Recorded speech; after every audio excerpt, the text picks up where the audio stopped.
Hey there, Heather, ho there. It's Jeff Cutter Diamond with yet another list. Of course, this is the final day of 2016, Saturday, December 31st, and it's 9 p.m. Eastern Standard Time. And today is well, the last day of 2016, and there's been so many celebrity deaths.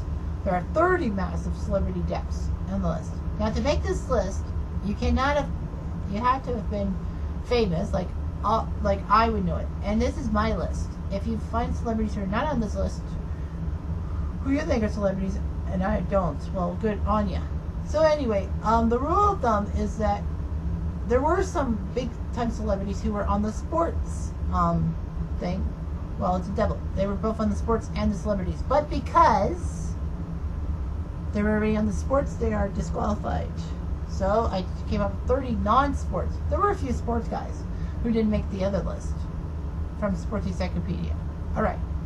So, a quick shout out to Jeff Brandon, because he's the guy who posted that NBC News thing, all the celebrities who died in 2016, and I managed to whittle it down. So these are the 30 biggest names to die, not sports related. And a change of format is not a countdown, because how am I supposed to do an official count? These deaths will be in chronological order. From the first death will be from the earliest in 2016 to the latest. Here we go. First off, on January 10th, David Bowie passed away. He was 69 years old, a great musician who broke the boundaries of pop and rock with his musicianship and his showmanship. He spent 6 decades striking visuals and Ziggy Stardust, the genre-spanning persona that he always did. David Bowie, to me, is always great. I can't remember that song he sang. Let's Dance is the only one I know. Fuck. Next, January 14th, was Alan Rickman, who was 69 years old, who was part of the Harry Potter saga and in Die Hard. I actually didn't get a chance to see Die Hard until Christmas Eve at my parents' place. So I saw Die Hard for the first time. I liked it. I really did. Bruce Willis was pretty good in it. And of course, rumors were circling that Arnold Schwarzenegger should have been in the film, but he didn't want to take it. So, and then, of course, that made Bruce Willis a superstar. So Alan Rickman died. Of course, he was in Harry Potter and Die Hard. 69. Next is Glenn Frey, January 18th. At age 67, he was the rock and roll rebel who was part of the Eagles with Hotel California, Life in the Fast Lane, and The Heat Is On. Of course, that annoying song when the Miami Heat always ended up winning those games in the mid-2010s. So, you always hear, the heat is on. The heat is on. Glenn Frey, I think, was in some kind of show in 1993 that was heavily publicized during the World Series on CBS, but it failed miserably. Dave Mirra, who was a BMX legend, kind of like the Ricky Carmichael of BMX. But anyway, he won a lot of medals in the X Games. It was part of MTV's Real World Challenge for a couple years. Died of a gunshot wound. I think he killed himself February the 4th. Yeah, I think it was a suicide. At age 41, he was great and all that. I think he had a few video games named after him. Next on the list, Harper Lee, who was 89, and the elusive novelist, the recluse, if you will call him, whose child's eye view of racial injustice in the South paved the way for To Kill a Mockingbird, which was standard reading for millions of young people, and actually won an Oscar in 1962 with Gregory Peck. I watched the movie. I read the book in grade 7.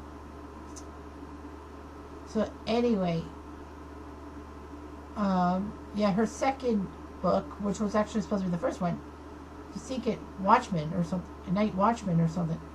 Seek Watchman was very controversial. That Scout grew up to be an adult and found out her father was kind of racist towards blacks and all that.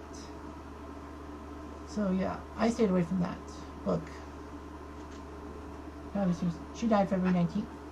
Next, Nancy Reagan died on March the 6th. She was 94 years old, who was one of the best influential first ladies of the 20th century as the wife of President Ronald Reagan. And like President Reagan, she was an actress herself. I can't believe she was 94. I know I saw her parodied on American Dad.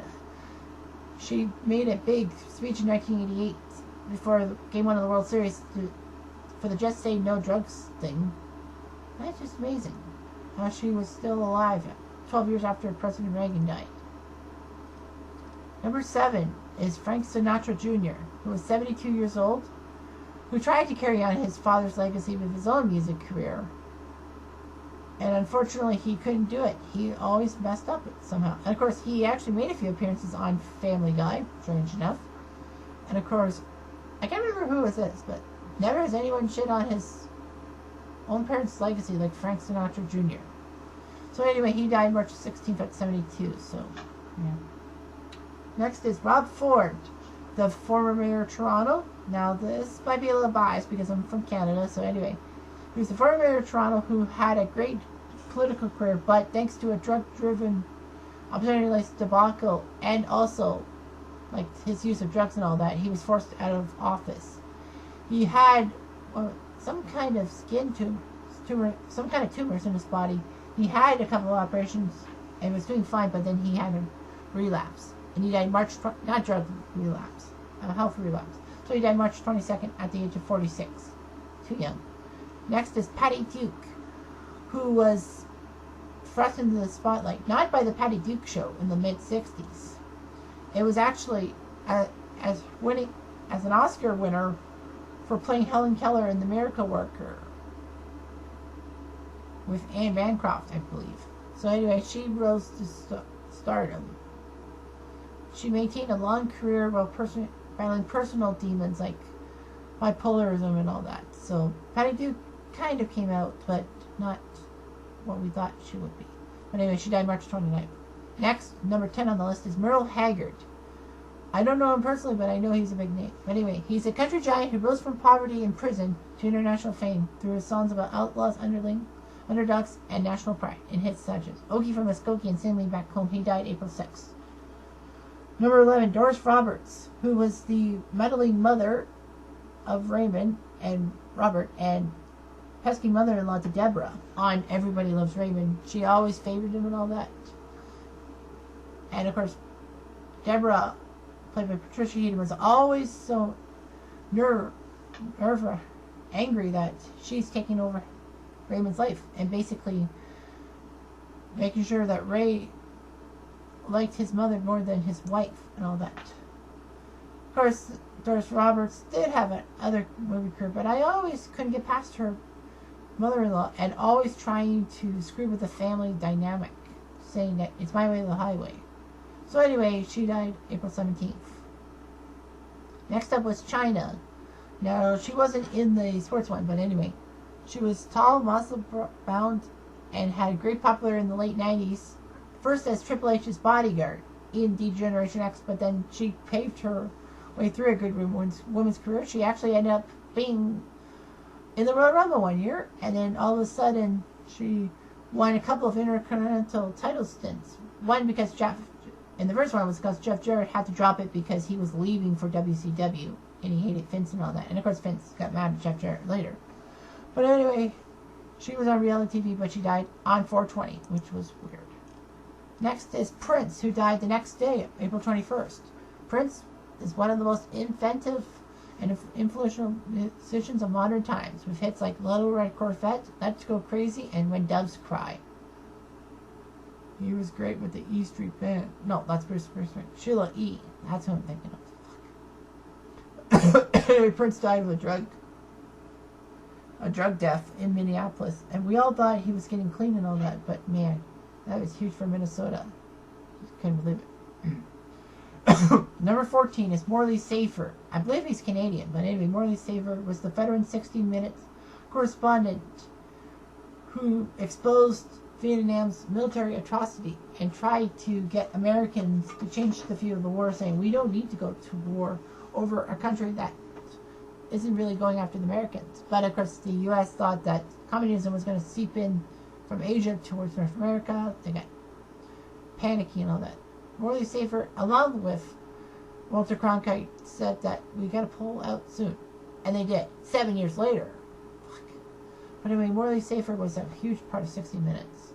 And he died May 19th. Next is the 15th celebrity, and that's Elie Wiesel, who died on July the 2nd, the day after Canada Day. He was 87. The Romanian-born Holocaust survivor made a great novel called Night. It was a landmark testament to the Nazis' crimes and launched his career as one of the best witnesses and humanitarians for Jewish Holocaust victims. And he won a Nobel Peace Prize. Next is Gary Marshall, who wrote a lot, who was a good writer and director, who had a lot of great TV shows in the 70s. Happy Days, The Odd Couple, Laverne and Shirley, and Mork and Mindy. He died July 19th, 1981. Of course, Gary was known for having favors bestowed on his sister Penny Marshall, and that led to Cindy Davis leaving Laverne and Shirley. Anyway, great show. Number 17 is Kenny Baker, who played R2-D2 in the Star Wars films. He was a dwarf, or a little person, if you want to call it that. But don't say the M word. But anyway, he had cult status and fans adulteration without speaking any lines or showing his face. The R2-D2 guy. He was named one of the best influential little people in the world. But anyway, he died August 13th, 1981. Next is Gene Wilder, who was known as the best frizzy hair doctor around, who brought his comedic touch to unforgettable roles such as The Accountant and The Producers, The Mad Scientist, and Young Frankenstein. He was part of Blazing Saddles too, and he was the title character in Willy Wonka and the Chocolate Factory. That's the 1971 version. The 2005 version was Charlie and the Chocolate Factory, even though that's what the book, I think that's what the book was called, Charlie and the Chocolate Factory. But anyway, Willy Wonka and the Chocolate Factory. That was a good movie. I liked watching that one. Gene Wilder, of course, was known for marrying Gilda Radner, and of course being part of Gilda Radner's life on SCTV and Saturday Night Live, but until she died in 1989. But anyway, Gene Wilder died August 28th. Number 19 is Shimon Peres, the former Israeli president and prime minister, whose life story mirrored that of the Jewish state, because the Jewish state wasn't officially made until 1947. Marcy Braver would know this. And who was celebrated around the world as a Nobel Peace-winning visionary who pushed Israel towards peace, even though Palestine and the West Bank prevented that to be 100% true. But he was huge. He worked in Israeli politics from the start of this Jewish state. It was just amazing. He died September 28th, 1993. Number 20 is Janet Reno, who at 78 was the first, who died at 78, but was the first woman to serve as the U.S. Attorney General. And she lasted 8 years. The whole term of Bill Clinton. Usually Attorney Generals don't last. You usually have multiple Attorney Generals per presidential term. But anyway, she was part of a lot of political storms in the Clinton administration, of course, because of Bill Clinton cheating on his wife with Monica Lewinsky, and of course the seizure of Elian Gonzalez, which they parodied in South Park, which was funny. How she tried to steal Stan and send him to Cuba. But anyway, she died November 7th. And on the same day was Leonard Cohen, one of the best Canadian singer-songwriters of all time, the baritone, who did well in songs such as Hallelujah, Suzanne, and Bird on a Wire. He even sang the song to the sex TV that I ended up seeing as a young kid. Well, like 19, 20 years old. But anyway, Leonard Cohen was great and all that. So anyway, yeah, it was great. Of course, he had a few issues, including his account and taking his money and all that. Next up was Florence Henderson, who died on November 24th. She was the Broadway star who became one of America's best TV moms when she was in the Brady Bunch. She didn't really hold down a job other than homemaker. She always gave good advice to her 3 daughters from a previous marriage, and of course marrying Mr. Brady with 3 sons from his wife and all that. So basically they became a blended family in the Brady Bunch and all that. She played her role as Mrs. Brady to the hilt, like during the Brady Bunch Variety Hour and a few other shows. She was very well known. And then the next day after Florence Henderson was Fidel Castro. Fidel Castro died at age 90. I was surprised. I thought Fidel Castro died in the 2000s, but I guess he ceded power to his brother, Raul Castro. But anyway, the cigar-chomping Cuban revolutionary leader and dictator defied U.S. efforts for 5 decades, to topple him, especially the Bay of Pigs thing in the 60s with JFK. And then all of a sudden, he led Cuba from the power of Batista towards him. And some say that he may have screwed a lot of Cubans' lives and forced them to swim to Miami, the 90 miles. But some say that he made Cuba a little more worldly, and people wanted to go to Cuba and all that. And just when Fidel was dying, there were American flights to Cuba. Of course, he would have to fly from, Miami to some place and then go to Havana? But anyway, like it or not, he did reach Cuba. Next was John Glenn, who died at age 24. He's the 24th on this list. He died at age 95 on December the 8th. He was the All-American hero who was the first U.S. astronaut to orbit the Earth. And he even was the astronaut in 1998 at age 73 or something like that. 77. He got to fly in a spacecraft, which was amazing, given his age and his stature and all that. But anyway, he was in the U.S. Senate. He nearly got taken out by the Keating Five with Lincoln Financial Savings and Loan, of course, that the Simpsons have laughed at for a few things. So he was big. Next was Alan Thicke, 5 days later, on December 13th at age 69, dying a Canadian death, playing hockey, and having a heart attack. Anyway, the versatile performer was huge. He actually had a hit talk show on CTV back in the early 80s before the Americans tapped him to try to catch Johnny Carson for TV ratings, because Johnny Carson was so popular they were trying to chase down his ratings. And Thicke of the Night stunk. 1 year, nothing good. And in Philadelphia one time, none of the million TVs in Philadelphia had Thicke of the Night. Not one, which was amazing. But anyway, he broke out from that catastrophe and was part of Growing Pains, with Kirk Cameron and Tracy Goldman and others. He parlayed it into many roles, even making some well-known cameos in How I Met Your Mother with Robin Sparkles, being part of a TV show with Robin Sparkles, and then Barney tries to fight Alan Thicke for Robin's honor, but Alan Thicke pins him while eating a donut. So Canadian. But anyway, Alan Thicke was amazing.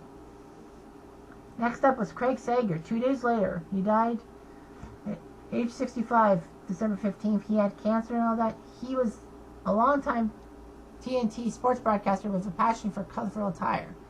It's kind of strange how Sports Encyclopedia didn't put him on the list of sports people. But anyway, Craig Sager passed away from his cancer. He had 2 chances. He defeated it twice, but it came back the third time and got him.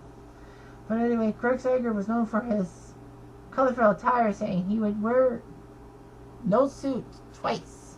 Every suit was worn once, and they were full of colors and all that. And of course, he had his run-ins with Greg Popovich. Funny or not, it was good for TV, for TNT. Number 27 is Sasha Gabor, December 18th, who died 2 months short of her 100th birthday, which was amazing. I forgot she was still alive. But anyway, the Hungarian beauty queen turned married icon, who married 9 times. That's more than Elizabeth Taylor. And we all say about Elizabeth Taylor being married 8 times. Sasha was married 9 times. So anyway, she was in a few pictures. I keep thinking she was in Green Acres, but maybe she wasn't. But anyway, Jaja lived in luxury forever, and of course in 1989 she infamously slapped a cop, and then she tried to help her own case by bribery and all that, and unfortunately her conduct landed her 3 days in the slammer, but she survived that. So anyway, Jaja was huge. Next was George Michael on Christmas Day, December 25th, 6 days ago. So he was 53. The Pop Heartthrob, who was part of Wham in 1980s, Wake Me Up Before You Go, and then had some great solo songs, including Faith, I Want Your Sex, and Freedom. But anyway, George Michael was the picture of trying to hide his sexuality, but in 1998 it was coerced from him when he was arrested trying to have undercover sex with an undercover male cop in a bathroom in Beverly Hills. He admitted his sexuality, saying he was bisexual by proxy, but he was gay by nature.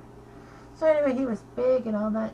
Yeah, it was shocking. I was actually watching TV, the 6 o'clock news, and then in the middle of it, she said, just breaking news, George Michael passed away. Number 29 was Carrie Fisher, who died on Tuesday, the 27th. She was known as the tough-talking Princess Leia in the Star Wars trilogy. Well, the 4, 5, 6, if you want to call it that. She even had a part in a few later ones without her trademark hair. But anyway, she made things look good. The gold bikini and all that was huge. Now it's portrayed a couple times. But anyway, Carrie Fisher was great. She had problems. She e-faked. She had mental disturbances. She took a lot of drugs. She had problems with her mother. But she was a well-known author who wrote the book Postcards from the Edge, which was turned into a movie. She had a few books, including one called the Princess Leia Diaries or Princess's Diaries, that was out just on bookshelves a few months earlier. So yeah, Carrie Fisher was huge and all that, and every guy's fantasy is Princess Leia. Of course, not me, because Star Wars happened 7 years before I was born. So anyway, she was 60. And last but certainly not least, Debbie Reynolds. Ironically enough, Carrie Fisher's mother. I had no clue that Debbie Reynolds was Carrie Fisher's mother. But then I remember, when I heard Debbie Reynolds was married to Eddie Fisher, and of course Eddie Fisher left Debbie for her best friend, Liz Taylor. And I'm like, oh yeah, Eddie Fisher married Elizabeth Taylor. Of course I knew that name. So anyway, as is, Debbie Reynolds was in Singing in the Rain with Gene Kelly, as a love interest. She had a good career and all that. She did have her estrangement with Carrie. But you know what? It doesn't matter anymore. They're up in heaven together, and as Carrie's brother said, that she was so sad about losing Carrie, she wanted to be with Carrie, and then the next day she had a stroke, and then wham, she's dead. It was just amazing. So anyway, there were 30 celebrity deaths. If there were any major celebrity deaths I missed, just let me know. Give a shout out and all that. And here's hoping 2017 is not as shitty as it should be. Kampai!